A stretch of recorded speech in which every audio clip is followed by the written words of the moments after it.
What you see here is the correct way to view vortex mathematics. So if you're familiar with Nikola Tesla or Marco Rodin's vortex mathematics, which is the base 10 number system, given this number pattern of 1, 2, 4, 8, 7, 5, which is infinite, forever ongoing pattern.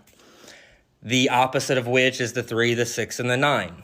The 1 and the 2 is the 3 creates a 3. The 7 and the 8 create a 6. The 3 and the 6 is in the 9. So our dual electric force creates this polarity, which is magnetism, dielectricity. And so within this vortex is the perfect duality of the torus field. So in the singularity version, where you just have the normal version that you're used to looking at, it is one singular motion, the most two-dimensional way to look at it that you possibly can.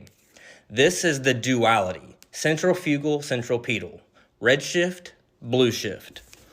You'll see the blue at the bottom representing blue shift, the red at the top representing red shift.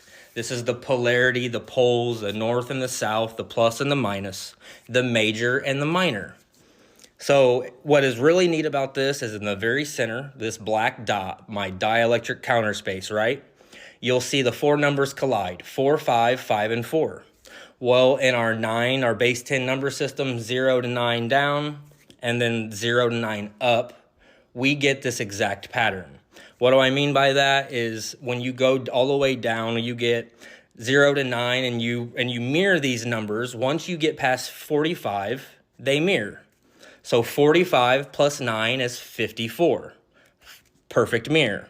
Well, then you go to the next one, 63. Well, that's a perfect mirror of 36. You go to the next one, 72, that's a perfect mirror of 27.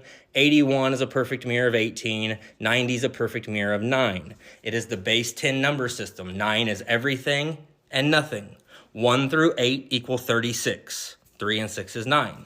1 through 9 equals 45. 4 and 5 is 9.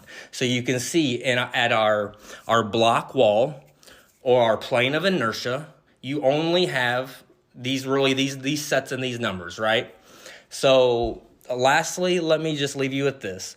Besides us having that perfect duality of the torus field, it also has sacred geometry that goes back thousands of years. The Sumerians and the Hebrews revered the number 18, a lucky number. Kind of sheds light on the whole 666 being demonic, right? Well, if you'll look at this, the 9 I added in there, just so you can understand how that 9, it is that push and the pull, it is that ethereal energy. But at the very top, the 8 and the 1, the mirror is the 1 and the 8, 18. The next row, 7 plus 4 plus 5 plus 2 equals 18. The next row, 3 plus 6 plus 3 plus 6 equals 18. 2 and the 7, 9. The 4 and the 5, 9. The 1 and the 8, the 9. The 4 and the 5, the 9. Plato's number of 50, 40. Well, that number is all derived from our sacred geometry. The pentagon, the pentagram, the 5-pointed star, 540 degrees. It is our tailbone at the very base of our spine. Our sacrum is 5 bones. Our coccyx is 4 bones. It is the very essence of the sacred geometry and the building blocks of creation. Your 5 earthly senses, your 4-fold nature, the 4, the completion, the physical, the cross, the 5, the spiritual, the essence, the light body within.